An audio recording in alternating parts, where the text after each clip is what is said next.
അഹമ്മദാബാദ് വിമാന ദുരന്തത്തിൽ ജുഡീഷ്യൽ അന്വേഷണം ആവശ്യപ്പെട്ട് വ്യോമയാന മന്ത്രാലയത്തിന് കത്തയച്ച് പൈലറ്റ്സ് അസോസിയേഷൻ. ഈ ആവശ്യം ഉന്നയിച്ച് പൊതു താത്പര്യ ഹർജി നൽകുമെന്നും അസോസിയേഷൻ കത്തിൽ ചൂണ്ടിക്കാട്ടുന്നു. അജീഷ് ജയകുമാർ വിശദാംശങ്ങളുമായി.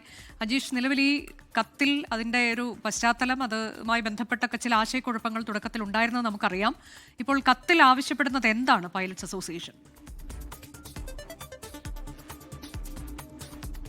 അനുജ, ഇത് സംബന്ധിച്ച് കഴിഞ്ഞ ദിവസം സുപ്രീം കോടതിയിൽ ഒരു ഹർജി വന്നിരുന്നു. ഈ സേഫ്റ്റി മാറ്റേഴ്സ് ഓർഗനൈസേഷൻ എന്നൊരു NGO ആണ് സുപ്രീം കോടതിയിൽ ഹർജി നൽകിയത്. ആ ഹർജിയിലെ പ്രധാനപ്പെട്ട ആവശ്യമെന്ന് പറയുമ്പോൾ ഈ എയർക്രാഫ്റ്റ് ആക്സിഡന്റ് ഇൻവെസ്റ്റിഗേഷൻ ബ്യൂറോ നടത്തുന്ന അന്വേഷണം തള്ളി ഈ ഒരു റിട്ടയർഡ് ജഡ്ജിയുടെ നേതൃത്വത്തിൽ അധ്യക്ഷനായ ഒരു കമ്മിറ്റി അന്വേഷണം നടത്തണമെന്നാണ് ആ ഹർജിയിലെ ആവശ്യം. അതിന് പിന്നാലെയാണ് കഴിഞ്ഞ ദിവസം ഈ പൈലറ്റ് അസോസിയേഷൻ ഇപ്പോൾ വ്യോമയാന മന്ത്രാലയത്തിന് ഒരു കത്ത് കൂടി അയച്ചിട്ടുള്ളത്. ഏതാണ്ട് 5000-ലധികം ഈ പൈലറ്റുമാർ അംഗമായിട്ടുള്ള ഒരു വലിയ അസോസിയേഷൻ കൂടിയാണ് പൈലറ്റ് അസോസിയേഷൻ. അവരാണ് ഇപ്പോൾ കത്തിൽ അയച്ചിരിക്കുന്നത്. ഇതിലെ പ്രധാനപ്പെട്ട ആവശ്യം ഇങ്ങനെയാണ്: വിമാന അപകടത്തിൽ ഒരു ജുഡീഷ്യൽ അന്വേഷണം പ്രഖ്യാപിക്കണം. അത് ഒരു റിട്ടയർഡ് ജഡ്ജിയുടെ നേതൃത്വത്തിൽ തന്നെ അന്വേഷണം നടത്തണം. ഇപ്പോൾ നടത്തുന്ന എയർക്രാഫ്റ്റ് ആക്സിഡന്റ്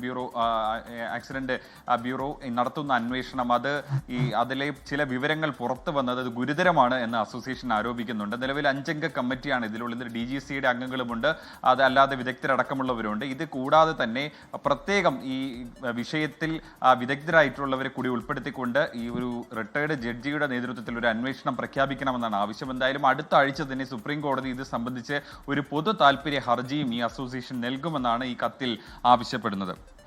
അഹമ്മദാബാദ് വിമാന ദുരന്തത്തിലാണ് ജുഡീഷ്യൽ അന്വേഷണം ആവശ്യപ്പെട്ട് വ്യോമയാന മന്ത്രാലയത്തിന് കത്തയച്ച് പൈലറ്റ്സ് അസോസിയേഷൻ രംഗത്തെത്തിയത്.